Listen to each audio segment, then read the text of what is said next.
His boys coming forward, I don't know what this is going to do. I liberated him from a halal slaughterhouse on the way down. There's his brother.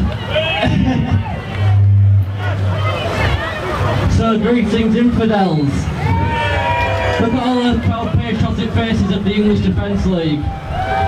But to those viewers at Newcastle, you will remember me. My name's Tommy English, now I'm on the LGBT division, which is the lesbian, gay, bisexual, transgender division of the EDL. So I've been asked once again to speak today about the roots of Islamic homophobia.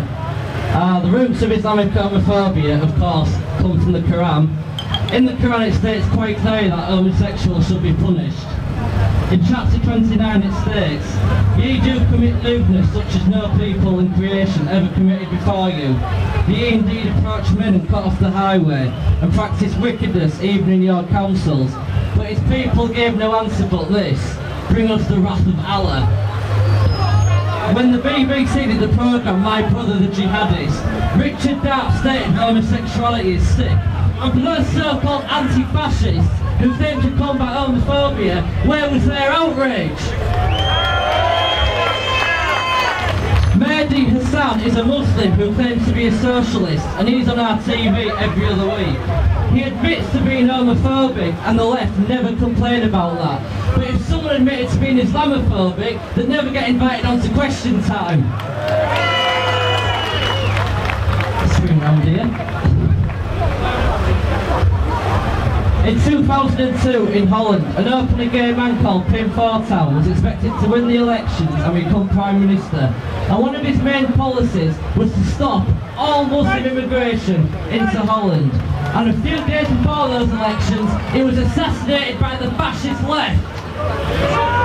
This was the first political assassination in Holland for 350 years. And since that attack, nobody in the middle class would speak out against Islam, leaving it to the working class. The fascists left to pretend to support gay rights, but for years, gay rights campaigns have been telling the UAF to stop giving platforms to homophobic Muslims like Azad Ali. But yet they continue to do this, proving the UAF's fascism and homophobia. In 2009, a survey amongst British Muslims living in Britain showed they had a 0% tolerance of homosexuality. Where was the far left outrage? In 2010, a mosque in Luton put a document on their website saying that gays should be killed. Where was the far left outrage? In 2012, 3 Muslims in Derby were arrested for handing out leaflets saying gays should be killed. Where is the UAF outrage when they say they combat homophobia wherever they find it? And why is it when the EDL combat Islamic homophobia, we get called racist?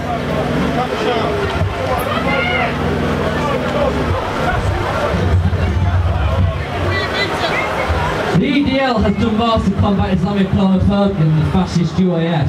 When the Sharia Patrol attacked that gay man in London, the EDL combated this, but the UAF said this is racist. Why did the UAF not say this homophobia will not be tolerated? I'll tell you why, because they were Muslim! In East London, when Anjem Chowdhury's rabble started putting up leaflets saying gay free zone, where was the UAF outrage? And even now, in July 2013, we have been told there are more anti-gay leaflets being plastered around East London and Tower Hamlets. But obviously, Muslims aren't the only ones who are homophobic.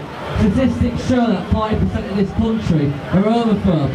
But looking at this crowd now, I don't see a single homophobic person here. I will now be allowed to speak. The English Defence League, it's not about sexuality, it's not about skin colour, it's not about religious belief. All that matters is that we stand as one and we fight for Britain till our dying breath. Tommy Robinson and Kevin Carroll laid the foundation to build the EDL, but all of you standing here today, you are the bricks. We are a wall defending this country from fascism and Islamism. And you know what? 4 years later, we have not fallen, we have not cracked, and we haven't even broken. We are strong. The media have lied and slandered the EDL since day one. They call us racist.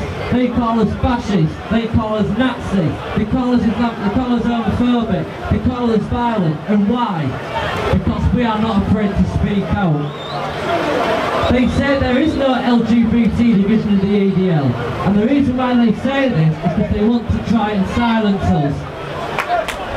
However, there are gay Muslims in this country, and they risk exile from their communities, their families, and even death. Even these gay Muslims will welcome the caliphate in this country, where non-Muslims are treated as second-class citizens.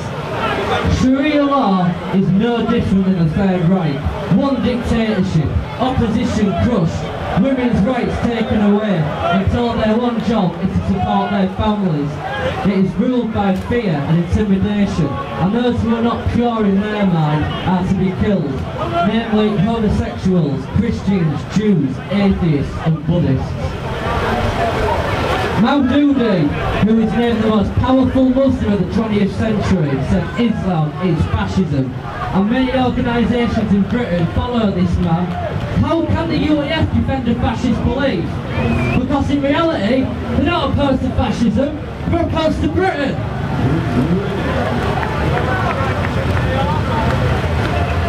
In 1933, weeks after Hitler took power, Hajj Amin al-Husseini said that Palestinian Muslims welcome the new regime in Germany, and they look forward to the spread of Nazism in Muslim countries.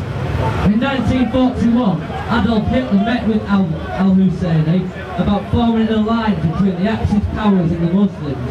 Al-Husseini said, "We Arabs are Germany's natural friends because we have the same enemies, the English, the Jews, the homosexuals and the communists." He also visited many of the death camps and encouraged the idea of the mass execution of Jews, homosexuals and other people who did not fit in with the Aryan ideology. After Germany occupied Yugoslavia in spring 1941, pro-Nazi Bosnian Muslims joined the Waffen-SS and formed the 13th SS Hansard Division.